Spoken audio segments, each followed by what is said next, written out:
Assalamualaikum warahmatullahi wabarakatuh. Salam dan bahagia. Pada video pembelajaran kali ini, kita akan mengupas mengenai tahap-tahap perkembangan konsep diri dan tahap-tahap perkembangan psikososial. Mari kita bahas mengenai perkembangan konsep diri. Konsep diri dimaknai sebagai sebuah struktur kognitif yang memungkinkan kita untuk merefleksikan diri serta mengorganisasikan informasi tentang diri sendiri. Konsep diri terdiri dari 3 komponen. Yang pertama adalah self-image atau citra diri, yaitu perilaku individu secara fisik pada dirinya sendiri, baik disadari maupun tidak disadari. Unsur self-image mencakup persepsi atau tanggapan tentang diri sendiri, baik di masa lalu maupun sekarang, terkait tentang ukuran dan bentuk tubuh, serta kemampuan dan keterampilan pada dirinya. Komponen konsep diri yang kedua adalah self-esteem atau harga diri, yaitu persepsi seseorang akan hasil yang dicapainya dengan menelaah seberapa banyak kesesuaian perilakunya dengan ideal dirinya atau harapan yang diinginkan. Self-esteem ini memang terbentuk sejak kecil, dipengaruhi adanya perhatian dan penerimaan dari individu serta lingkungan sekitarnya. Self-esteem dihasilkan dari persepsi dan penilaian individu terhadap dirinya terkait yang diharapkan dengan fakta yang ada pada dirinya. Apabila semakin luas ketidaksesuaian antara pengharapan dan fakta atau kenyataan pada dirinya, akan semakin rendah rasa harga dirinya atau self-esteemnya.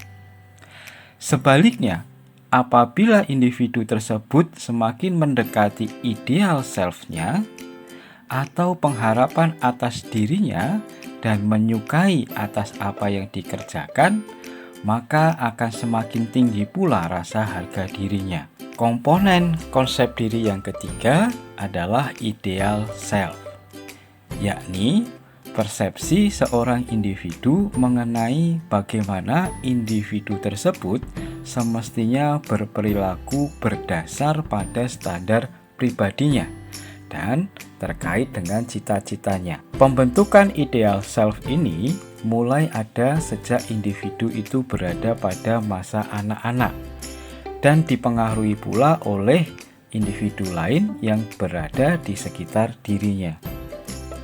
Mari kita melihat dengan seksama gambar mengenai proses pembentukan konsep diri berikut. Konsep diri berkembang melalui sebuah proses sejak mulai dari masa kanak-kanak. Pada awalnya, anak-anak mulai mengobservasi fungsi dirinya sendiri, sebagaimana ia melihat tingkah laku orang lain. Anak mulai menyadari keberadaan dirinya, membedakan dirinya dengan benda-benda di sekitarnya, serta mulai memberikan sifat khusus terhadap dirinya sendiri. Mereka mengambil nilai-nilai dari interaksinya dengan lingkungan terdekat untuk menjelaskan siapa diri mereka. Pada proses selanjutnya, konsep diri berkembang perlahan-lahan melalui interaksi dengan orang lain di lingkungan sekitar mereka. Misalnya, ketika mereka berada dengan keluarga, dengan ayah, dengan ibu, dengan kakak, kemudian menginjak masa remaja, mulai bergaul dengan teman sebaya, dengan kelompok masyarakat yang lebih luas, dengan guru, dengan tokoh masyarakat, dan lain sebagainya. Interaksi ini yang kemudian mempengaruhi perkembangan konsep diri pada individu Sehingga pada akhirnya ketika menginjak usia dewasa, seseorang sudah secara matang menyadari siapa dirinya, peran apa yang harus dilakukan, bagaimana tanggung jawab pribadi terhadap lingkungan di sekitarnya, serta masyarakat. Topik perkembangan selanjutnya yang akan kita bahas adalah perkembangan psikososial. Menurut Erik Erikson, perkembangan psikososial adalah perkembangan yang berkaitan dengan emosi, motivasi, dan perkembangan pribadi manusia, serta perubahan dalam bagaimana individu berhubungan dengan orang lain. Erik Erikson meyakini bahwa pada setiap jenjang kehidupannya, manusia akan menghadapi konflik yang berpengaruh besar pada karakter dirinya. Tapi tunggu dulu, konflik ini bisa berpengaruh positif maupun negatif. Selanjutnya, Erik Erikson membagi tahap perkembangan psikososial pada individu menjadi 8 tahap. Tahap yang pertama yaitu trust versus mistrust. Tahap ini terjadi mulai ketika individu lahir sampai berusia 18 bulan. Dan merupakan tahap yang sangat penting dalam kehidupan individu. Karena pada masa bayi, individu benar-benar bergantung dan mengembangkan kepercayaan berdasarkan ketergantungannya pada kualitas pengasuhan orang dewasa. Apapun yang diperlukan untuk bertahan hidup termasuk makanan, cinta, kehangatan, keamanan, pemeliharaan, kasih sayang akan dibutuhkan anak pada masa ini. Orang tua yang gagal untuk memberikan perawatan dan cinta akan membuat bayi tersebut merasa bahwa ia tidak dapat mempercayai atau bergantung pada orang dewasa sepanjang hidupnya. Bila bayi tersebut berhasil, maka bayi tersebut kelak dewasa akan mampu mengembangkan kepercayaan. Ia akan merasa aman di dunianya. Tahap yang selanjutnya atau yang kedua disebut autonomy versus shame and doubt. Tahap kedua ini terjadi pada usia kanak-kanak, usia 1 sampai dengan 3 tahun. Yang berfokus pada pengembangan perasaan kontrol diri yang lebih besar. Pada tahap ini, anak-anak baru memulai sedikit mandiri. Mereka menampilkan tindakan dasar terhadap diri mereka sendiri dan membuat keputusan sederhana terhadap apa yang mereka sukai. Orang tua sebagai pengasuh dapat menolong anak-anak mengembangkan perasaan otonomi dengan cara memberi kesempatan untuk memilih dan memperoleh kontrol atas dirinya yang lebih luas. Anak-anak yang sukses melewati tahap ini secara lengkap merasa aman dan percaya diri. Sedangkan mereka yang tidak sukses secara lengkap akan merasa tidak seimbang dan mengembangkan perasaan ragu terhadap dirinya. Tahap yang ketiga adalah tahap inisiatif versus guilt. Tahap ini terjadi pada usia prasekolah di usia 4 sampai dengan 5 tahun. Pada titik ini, anak-anak mulai menunjukkan kekuatan dan kendali mereka terhadap dunia melalui permainan serta interaksi sosialnya. Anak-anak yang sukses pada tahap ini akan merasa mampu dan bisa memimpin anak-anak yang lain. Mereka yang mengalami kegagalan untuk memperoleh keterampilan ini akan merasa tertinggal dan merasa bersalah, serta ragu dan kurang memiliki inisiatif. Tahap perkembangan psikososial yang keempat adalah industry versus inferiority. Tahap ini terjadi pada usia 5-12 tahun, yaitu pada awal usia sekolah. Melalui interaksi sosial, anak-anak mulai mengembangkan perasaan bangga terhadap kemampuan dan prestasi yang dimilikinya. Mereka didorong dan diperintahkan oleh orang tua dan guru untuk mengembangkan perasaan mampu serta yakin atas keterampilan yang dimilikinya.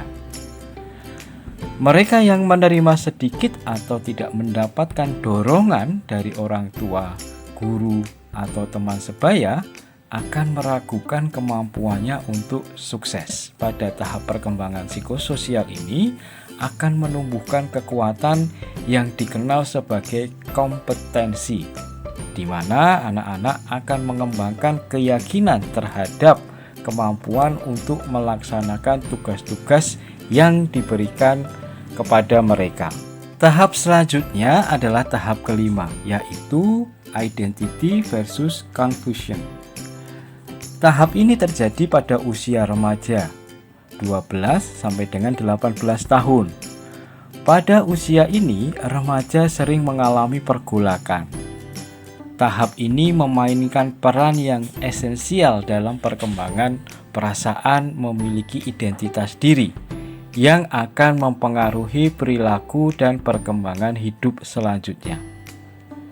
Selama masa remaja, mereka akan mengeksplorasi kemandirian serta mengembangkan perasaan terhadap diri sendiri. Mereka yang menerima dorongan dan penguatan yang sesuai melalui eksplorasi diri akan memunculkan perasaan diri yang mandiri dan kontrol yang kuat.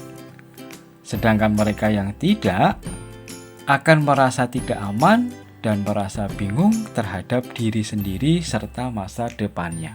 Tahap selanjutnya adalah tahap keenam, yakni intimasi dan isolation. Tahap ini terjadi pada masa dewasa awal, di usia 19 sampai dengan 40 tahun, ketika orang mengeksplorasi relasi pribadinya. Hal yang penting adalah mengembangkan dan berkomitmen terhadap relasi dengan orang lain. Mereka yang berhasil pada tahap ini akan membentuk relasi yang bertahan dan aman. Setiap tahap pembentukan keterampilan yang dipelajari dalam tahap sebelumnya akan menjadi dorongan pembentukan perasaan yang kuat terhadap identitas pribadi. Studi menunjukkan bahwa mereka yang kurang memiliki perasaan terhadap diri sendiri cenderung kurang berkomitmen dalam berelasi, serta mereka akan lebih mengalami penderitaan isolasi emosional, kesepian, serta depresi. Resolusi yang berhasil pada tahap ini menghasilkan kebajikan yang dikenal sebagai cinta, yang ditandai dengan kemampuan untuk membentuk atau menjalin hubungan dengan orang lain secara bermakna dan berjangka panjang. Tahap selanjutnya, yakni tahap ketujuh, adalah generativity versus stagnation. Pada masa ini, seseorang terus membangun kehidupan yang berfokus pada karir dan keluarga. Mereka yang berhasil selama tahap ini akan merasa bahwa mereka berkontribusi kepada dunia, kepada lingkungan, dengan menjadi aktif di rumah serta komunitas mereka.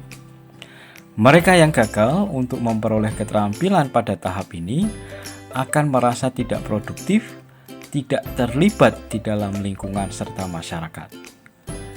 Kepedulian adalah kebajikan yang dicapai bila tahap ini dilalui dengan berhasil. Orang menjadi bangga akan keberhasilannya, melihat anak-anaknya tumbuh menjadi dewasa dan mengembangkan perasaan menyatu dengan pasangan hidup menjadi pencapaian penting dalam tahap perkembangan ini. Tahap yang ke-8 sekaligus yang terakhir adalah integrity versus despair. Tahap perkembangan psikososial yang terakhir ini terjadi selama usia tua dan terfokus pada refleksi kembali kepada kehidupan.